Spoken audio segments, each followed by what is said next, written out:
अस्सलाम वालेकुम, सत श्री अकाल। मैं हरमीत सिंह हूँ और आप देख रहे हैं आपका अपना यूट्यूब चैनल। नाज़रीन, आज मंगल की सुबह आप सबको सुबह खैर। गुज़श्ता 24 घंटों के दौरान क्या हुआ है बताएंगे आपको इसी व्लॉग में। सबसे पहले बात करेंगे कि इस वक्त इसराइल के कुछ एहलकारों की हलाकत हुई है। इसी के साथ साथ शाम में कई कस्बों पर इसराइल ने कब्जा कर लिया है। दीगर बहुत सारी खबरें हैं जो हम बताएंगे आपको इसी व्लॉग में। आप सबका बहुत शुक्रिया जिस तरीके से आप हमें सपोर्ट करते हैं।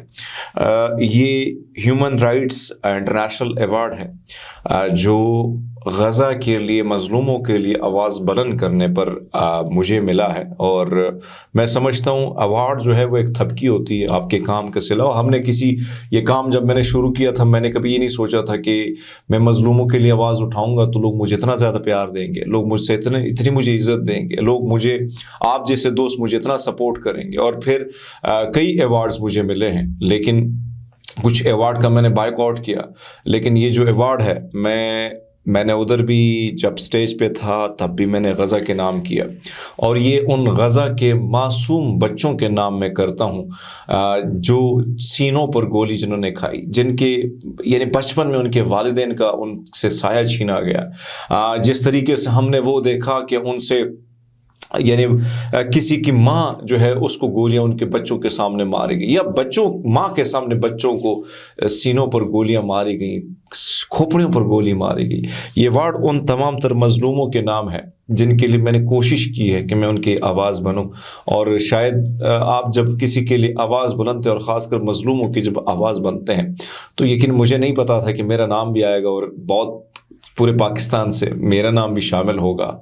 मैं इस काबिल अपने आप को तो नहीं समझता, मैंने कोई काम नहीं किया है, अभी भी काम बहुत करना है हमने।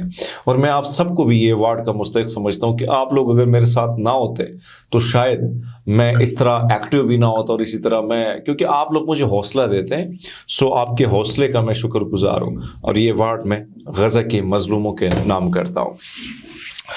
सबसे पहले बात करेंगे इस वक्त एक तरफ जो सिचुएशन है वो थोड़ी सी डिफरेंट है। वो ये है कि इसराइल ने लेबनान में मजीद 4 फौजियों की हलाकत का ऐलान कर दिया है।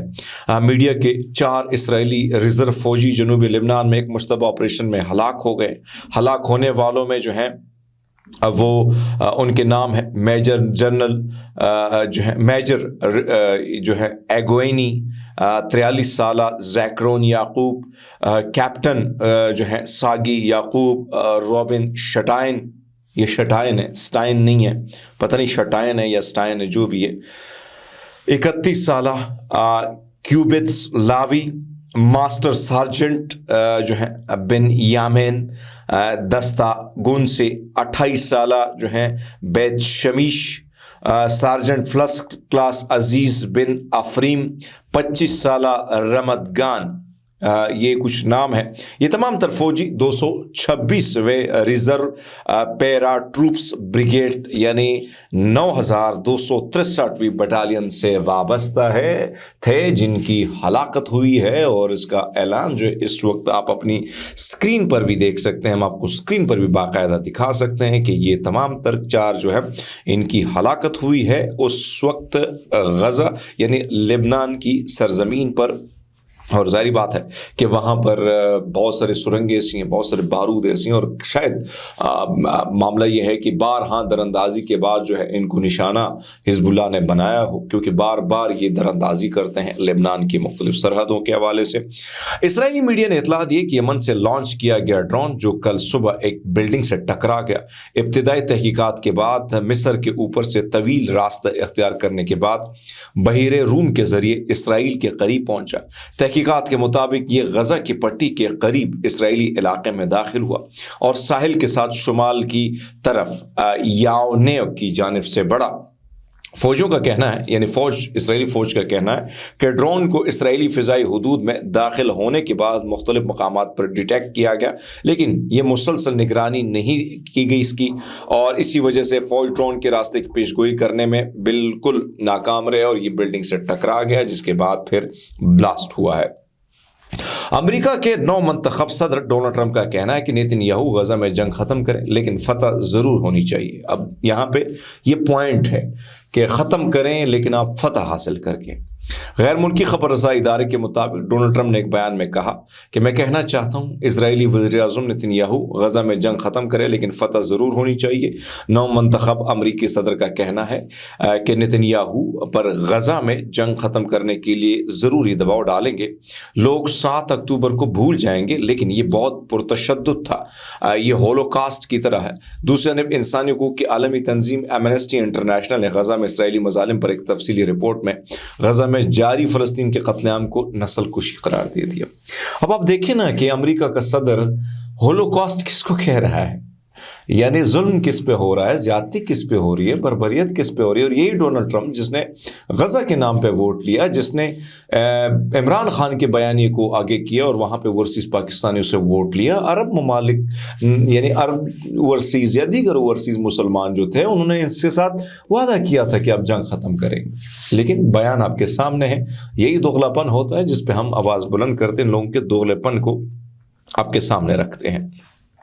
اسرائیلی فورسز نے شام کے مغربی صوبے قنیطرہ میں اسرائیل کے زیر قبضہ گولان کی پہاڑیوں کے قریب 2 قصبوں پر قبضہ کر لیا ہے اور اب وہ پڑوسی صوبے درا کی طرف بڑھ رہا ہے، جبکہ عسکریت پسند گروپوں نے عرب ممالک یہ جو عرب ملک کا کنٹرول سنبھال لیا ہے۔ اسرائیلی فوج نے قنیطرہ کے علاقے میں بفر زون میں داخل ہونے اور اسٹریٹجک علاقے میں توپ خانے کی گولہ باری کے بعد مدینہ البیس اور ہزر کے قصبوں پر قبضہ کر لیا ہے۔ اسرائیلی میڈیا کے مطابق یہ کارروائی ارد گرد کے علاقوں پر شدید گولہ باری کے بعد شروع کی گئی۔ اسرائیلی فوجی اب دارالحکومت دمشق سے تقریباً 90 کلومیٹر یعنی 56 میل جنوب میں درا کے علاقے کی طرف بڑھ گئے ہیں۔ اس سے قبل اسرائیلی فوجیوں نے گولان کی پہاڑیوں میں جبل الشیخ معاونت ہرمون کی چوٹی پر شامی فوج کے چوکی پر قبضہ کر لیا تھا۔ کان ٹی وی نیوز کے مطابق اسرائیل فضائیہ کے کمانڈر یونٹ شیلدیک کے فوجیوں نے بغیر کسی مزاحمت کی چوکیوں پر قبضہ کیا۔ اسرائیلی فوج کے شمال کمان کے کمانڈر اور اوری گورڈن اور ٹریننگ کمانڈر کے کمانڈ ڈیوڈ زینی نے بھی چوٹی کا دورہ کیا۔ براڈ کاسٹر نے بتایا اطلاعات کے مطابق بشار الاسد کی حکومت خاتمے کے دوران شامی فوج نے اس چوکی کو چھوڑ دیا تھا۔ آپ اندازہ لگا لیں کہ یہ گریٹر اسرائیل کے حوالے سے جو میں بارہا ضرور رہا ہوں ذکر کر رہا ہوں، پتہ نہیں کیوں سمجھ نہیں آتا ہے ابھی تک۔ اگر آپ اپنی تاریخ دیکھیں نا تو مسلمانوں کو مسلمان کے خلاف استعمال کیا اور مسلمان استعمال ہوتا ہے، یہ بڑا پرابلم ہے۔ اسرائیلی کو بھی پتہ ہے کہ ان کے ڈالروں کی نا ضمیر کہ لگاؤ تو بھائی بولی لگاؤ تو یہ ان کے ضمیر بک جاتے ہیں۔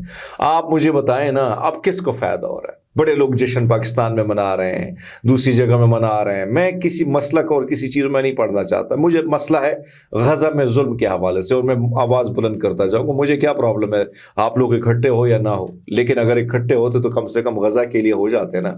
کیوں ایسا بھونڈی حرکت ہے صرف ڈالروں کے چکر میں؟ یہی ترکی طیب اردوان یہ اعلیٰ بنا ہے گریٹر اسرائیل کا، عرب ممالک سعودی عرب گریٹر اسرائیل کا اعلیٰ بن گیا ہے۔ تو یاد رکھیے گا یہ وہ لوگ ہیں جنہوں نے اسرائیل کو اب، اور یہ یاد رکھیے گا کہ اسرائیل وہ سانپ ہے کہ وہ ڈسے گا نہیں چھوڑے گا، آگے بڑھے گا اور وہ شام کو اپنے آپ نکل کے آگے اجدہ کی طرح آگے نکل کے کو ڈسے گا بھائی سب، کیونکہ ڈالر تو وہ ان کے پاس وافر ہے اور ڈالر اور بیچنے کے لیے آپ کے حکمران تیار بیٹھے ہیں۔ بڑا افسوس اس بات پہ مجھے۔ اب تک کے لیے بہت سارا خیال رکھیں، بہت شکریہ۔